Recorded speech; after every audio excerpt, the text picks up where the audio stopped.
এবার শুনুন মন দিয়ে, ইসলামের কথা উঠে এসছে। আপনারা যাদেরকে দেখছেন দাড়ি টুপি লুঙ্গি পরে ঘুরছে, 5 ওয়াক্ত নামাজ পড়ছে, রোজা রাখছে, চলে যাচ্ছে মক্কা মদিনায়, একে ডেকে জিজ্ঞেস করবেন আপনি কি পারফেক্ট নবীজির আদেশ মানাকারী মুসলমান? সে বলবে না, কারণ ইসলাম বড় শক্ত নিয়ম। আমি সেই নিয়ম পালন করতে এবং শ্রদ্ধা করতে ভালোবাসি যা সার্বজনীন সকলার মঙ্গল চায়। আপনারা যারা বসে আছেন প্রত্যেকেই সনাতনী। আমি শুধু চেষ্টা করছি একদম পারফেক্ট সনাতনী হওয়ার জন্য। এখনো সনাতনী আমি হতে পারিনি, আমি চেষ্টা করছি একজন পারফেক্ট জৈনিজম হওয়ার জন্য। আমি চেষ্টা করছি পারফেক্ট বৌদ্ধ হওয়ার জন্য। আমি চেষ্টা করছি একজন পারফেক্ট ইসলাম হওয়ার জন্য। আমি চেষ্টা করছি পারফেক্ট সনাতনী হওয়ার জন্য। এই জায়গায় থেকে একটা শব্দ 3-4 সেকেন্ডের কাটা হয়েছে, মানুষের মাঝখানে বিভেদ তুলে দেওয়া হয়েছে, পুরোটা ছাড়া হয়নি। এবার শুনুন, যতগুলো মতপথ আছে আপনি যখন এক করবেন দেখবেন রামকৃষ্ণের ভাষায় আপনাকে বলতে হবে যত মত তত পথ, সব পথের একটাই মত। ইনসানিয়ত, গলায় মালা নিয়েছ, তিলক সেবা করছো, গলায় পৈতা নিয়েছ, নিজেকে ব্রাহ্মণ বলে দাবি করছো, কিন্তু কাণ্ডজ্ঞান মনুষ্যত্ব যদি তোমার না থাকে, পৈতারও দাম নেই, মালারও দাম নেই।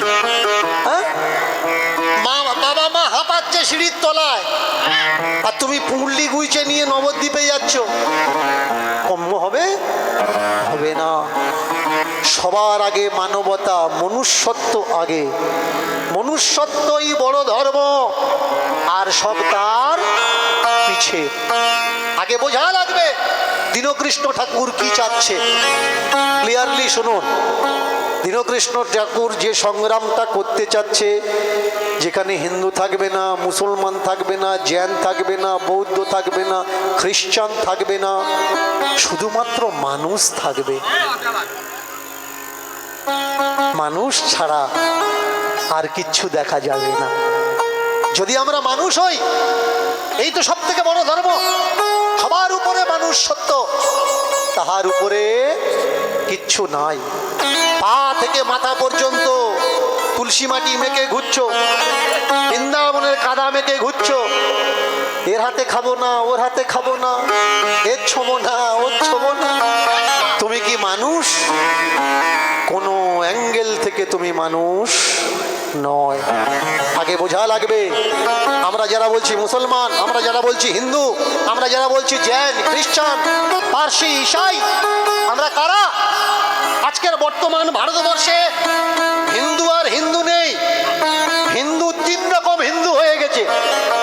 ভালো করে শুন, 3 রকম, 1 রকম নয়, 3 রকম হিন্দু হয়ে গেছে। একটা হচ্ছে বিজেপির হিন্দু, একটা তৃণমূলের হিন্দু, আর একটা অভাবী গরিব দুঃখী কাঙালি হিন্দু। এদের কোনো পার্টি নেই, এদের কোনো জাত নেই। এদের জিজ্ঞেস করো ভাই তোরা পার্টির পেছনে ছুটিস না কেন? বলে দরকার নেই ভাই, খাটলে তবে খাওয়া হবে, ছুটে কি হবে?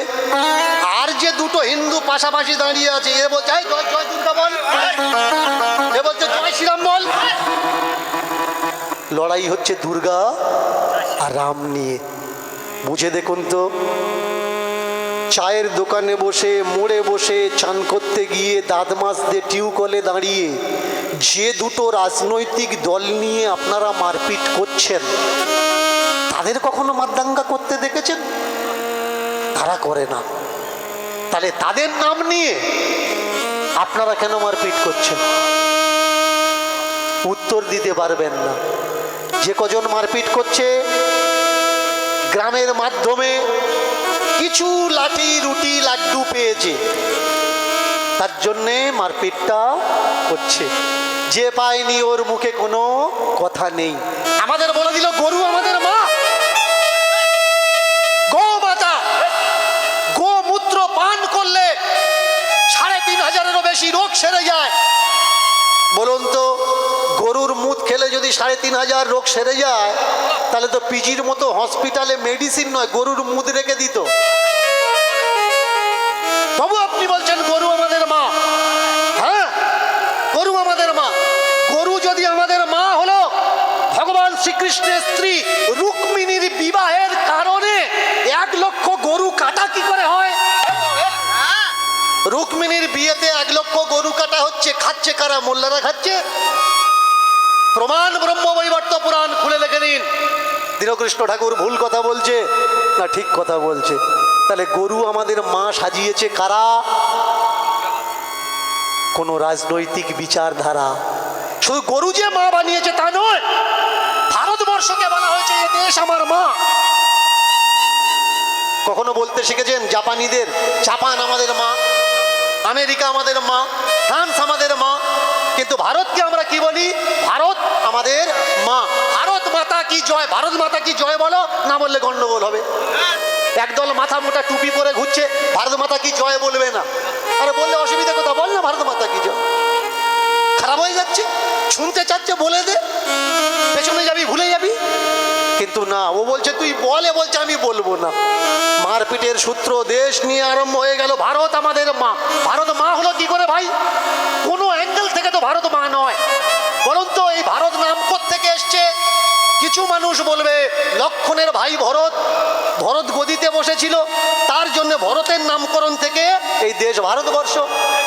আবার কিছু মানুষ বলবে শকুন্তলার ছেলে ভরত, দুষ্মন্তের ছেলে ভরত, সেই শকুন্তলার ছেলে ভরত থেকে আমাদের দেশের নাম ভারতবর্ষ হয়েছে। এবার বলুন তো, শকুন্তলার ছেলে থেকে হয়েছে, রামের ভাইয়ের থেকে হয়েছে, এই দুটো ভরত মেয়ে ছেলে না বেটা ছেলে? বেটা ছেলে, মেয়ে ছেলে নয়। তাহলে এদের নাম থেকে দেশের নাম যদি ভারত হয়, তাহলে ভারত বাবা হবে না মা হবে? দীনকৃষ্ণ ঠাকুর আপনাদের বোঝাতে চাচ্ছে, ফ্যাক্ট চেকিং করুন। আমি বলছি বলে আমার কথা বিশ্বাস করবেন না। Only for fact checking. Checking করবেন কি করে? ধর্মীয় মানুষগুলো ধর্ম নিয়ে বক্তব্য দিল, আর আপনি বাড়িতে চলে গিয়ে আপনার ছোট ছোট মেয়ে ছেলের পায়ে কালো সুতো বেঁধে দিয়েছেন। কেন? পাশের বাড়ি দিচ্ছে, এ বাড়ি ও বাড়ি দিচ্ছে, সুতো বাঁধলে নাকি নজর লাগবে না। কিন্তু যার নজর খারাপ, সুতো কেন, লোহার গ্রিল দিয়ে ঝালাই করে দাও, ও কুনজর দেবে।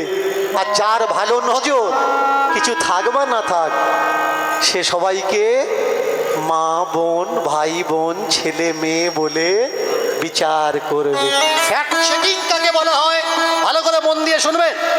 দীনকৃষ্ণ ঠাকুর চাচ্ছে ধর্মকে বৈজ্ঞানিক আওতায় এনে বিজ্ঞান মনোভাবনায় ধর্মকে পরীক্ষা করো। বিজ্ঞানের কোষ্ঠী পাথরে চেক করে নাও ধর্মের এই কথাটা ঠিক না ভুল। এক জায়গায় 4টে ধর্মীয় মানুষ বসেছে, আর এক জায়গায় টেবিল নিয়ে 4টে বৈজ্ঞানিক বসেছে। মায়েরা মন দিয়ে শুনবেন, ফ্যাক্ট চেকিং কিভাবে করতে হয়। এক জায়গায় 4টে বৈজ্ঞানিক বসেছে টেবিল নিয়ে, এক জায়গায় 4টে ধর্মীয় গুরু বসেছে টেবিল নিয়ে, চেয়ার টেবিল নিয়ে বসেছে। এক ব্যক্তি অন্ধকার ঘরে ঢুকেছে, ঢোকার পরে মাথায় কি যেন একটা পড়েছে, মাথা কেটে গেছে, ফেটে গেছে, রক্ত বেরোচ্ছে। তাড়াতাড়ি অন্ধকার ঘর থেকে বাইরে এসে ধর্মগুরুদের কাছে প্রথমে গেছে, গিয়ে জিজ্ঞাসা করছে আমার এরকম হলো কেন? একজন বলে উঠলে গত জন্মের কর্মফল, তার জন্য তোমার মাথাটা ফেটে রক্ত বেরোচ্ছে। আর একজন বললে তোমার পৈশাচিক দশা আছে, শনির দশা চলছে, দশা খারাপ, তাই যেখানে যাচ্ছ তোমার পায়ে পায়ে বিপদ ঘুরে বেড়াচ্ছে। আর একজন বলে উঠলে তুমি পুণ্যের দিকে কম করেছো, পাপের দিকে বেশি করেছো, এর জন্য দেবতা তোমার দিকে